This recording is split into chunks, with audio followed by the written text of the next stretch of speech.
일단 혈압이 떨어지면 일반적으로 음식을 짜게 드시는 것이 도움이 됩니다. 소금을 섭취하는 것이 어느 정도 혈압을 올리는 데 도움이 되기 때문인데요. 음식을 짜게 드시는 것이 좀 힘드시다면 약처럼 소금을 섭취하는 방법이 있는데,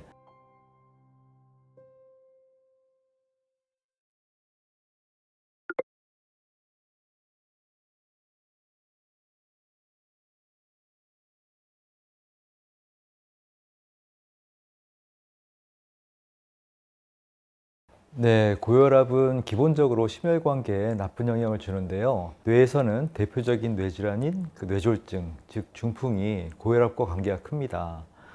뇌졸중 환자의 약 70% 이상이 고혈압을 가지고 있다고 하는데요. 뇌졸중은 뇌혈관이 터지는 뇌출혈과 뇌혈관이 막히는 뇌경색으로 이루어지는데요. 이 두 가지가 다 고혈압과 관계가 있습니다. 한 3, 40년 전에는 우리가 뇌출혈이 더 많았어요. 그래서 뇌출혈과 뇌경색의 비율이 8대 2 정도였는데, 현대에 들어와서는 반대로 뇌경색이 8대 2의 비율로 더 많아졌습니다. 이는 아마도 혈압약을 통해서 우리가 뇌출혈은 줄었지만 반대로 뇌경색이 늘은 게 아닌가 이렇게 추측하기도 하는데요. 혈관벽이 두텁게 이렇게 좁아진 상태에서 혈류량이 떨어지면 더 그로 인해서 혈관이 막히기 쉽기 때문입니다. 자, 그래서 혈액이 응고되기 쉽다라는 건데요. 일단 고혈압이 생기면 혈압약을 복용하든 복용하지 않든 뇌출혈과 뇌졸중에 대해서 자유롭지 않다는 뜻이기도 합니다.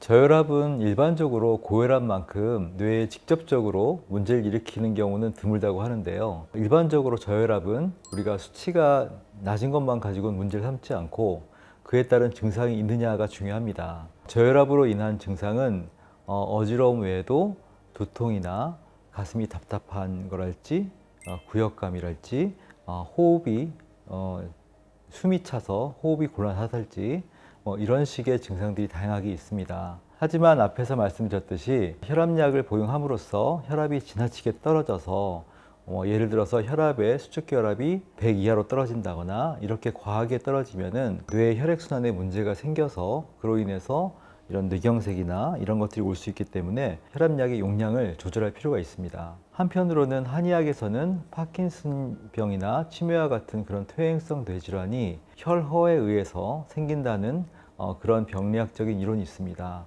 혈허라는 것은 뇌의 혈액순환이 떨어지는 것뿐만 아니라 어떤 만성적인 저혈압이 오랫동안 지속됨으로써 뇌의 혈액량이 충분치 않다는 것도 포함하는데요. 이러한 식으로 혈허가 지속이 되면은 혈허생풍이라고 해서 혈이 부족하면 그로 인해서 풍기가 발생하게 된다고 하는데요. 이 풍기라는 것이 현대의 파킨슨병 또는 파킨슨 증후군과 연관이 된다고 볼 수 있겠습니다.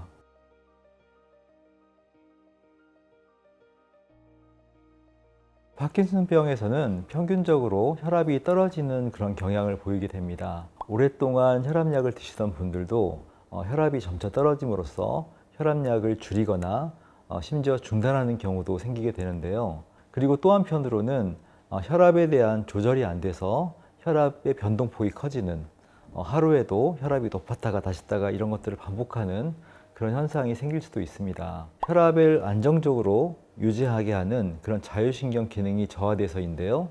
파킨슨에서는 자율신경의 저하가 대표적인 어떤 병리 기전 중에 하나죠. 혈압 조절이 잘 안 돼서 혈압의 변동폭이 커지는 그런 증상들도 있는데요. 대표적인 것이 기립성 저혈압입니다. 일어설 때 순간적으로 뇌의 혈압이 떨어져서 뇌의 혈액 공급이 떨어져서 순간적으로 어지럽거나 의식을 잃는 그런 경우인데요. 특히나 파킨슨병 환자분들에게는 이렇게 기립성 저혈압이 생겼을 때 낙상으로 인해서 골절이 생기는 경우가 발생할 수 있기 때문에 특히 주의를 기울이셔야 됩니다.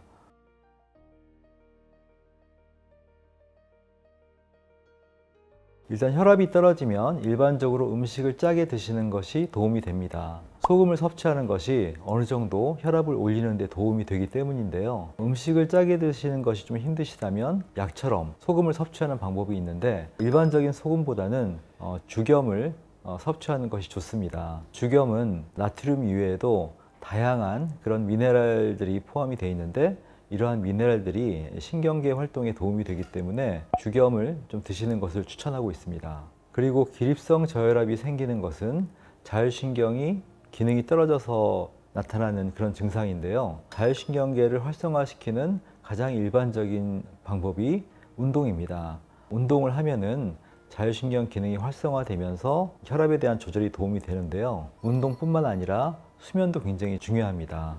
그래서 운동과 수면이 같이 잘 이루어질 때 자율신경 기능이 잘 유지될 수가 있습니다. 또 좀 더 적극적으로 자율신경을 활성화시키는 그런 방법의 하나로서는 한약 복용이 있겠습니다. 한약은 전통적으로 자율신경을 활성화시키는 또 강화시키고 안정시키는 그러한 다양한 약재와 처방들이 있습니다. 저희 한의원에서도 이 자율신경이 떨어져서 생기는 그런 기립성 저혈압에 대해서 약을 처방해서 자율신경이 올라가는 것을 확인하고 기립성 저혈압이 호전되는 그런 사례들을 많이 확인할 수가 있었습니다. 기립성 저혈압이 특히 파킨슨병 환자분들에게 안 좋은 것은 파킨슨병 환자분들은 일반 건강한 분들에 비해서 이렇게 자세를 유지하는 능력이 떨어지기 때문에 일어서면서 순간적으로 어지럽거나 의식이 혼미해지면 자세를 잃고 넘어지기가 쉽습니다. 팔과 다리에 골절을 입기가 쉽기 때문인데요. 또 한편으로는 우리가 이런 식의 기립성 저혈압에 의한 낙상 외에도 오래 걷다 보면은 혈압이 자꾸 떨어지는 그런 경우들이 생깁니다. 이것 또한 자율신경 기능이 떨어져 있기 때문에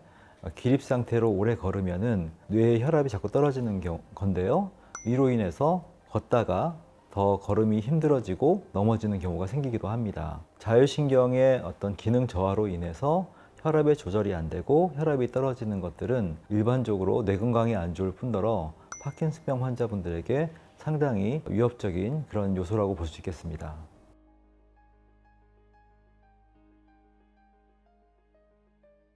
혈압에 대해서는 한의학에서는 간과 연결해서 봅니다. 간장혈이라고 해서 간이 혈을 저장한다.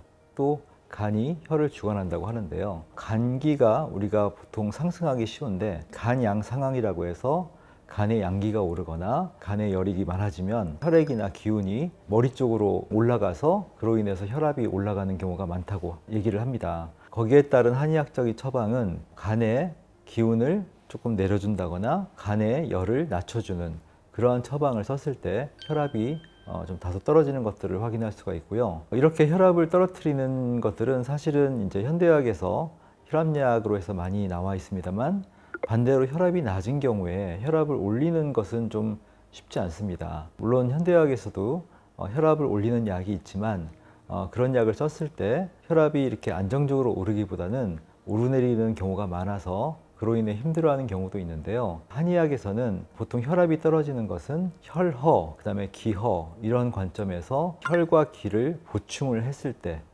그럴 때 몸의 문제로 인해서 생긴 저혈압은 자연스럽게 회복이 되는 경우가 많습니다. 혈압을 끌어올려주는 것도 있지만 기본적으로는 혈압에 대한 조절은 몸의 자율신경이 하는 것인데 이 자율신경 기능 자체를 강화시켜 주는 것만으로도 혈압이 지나치게 높거나 지나치게 낮지 않게 적정한 안정적인 정상 범위를 유지할 수 있게 하는 가장 중요한 어떤 치료 효과라고 볼 수 있겠습니다.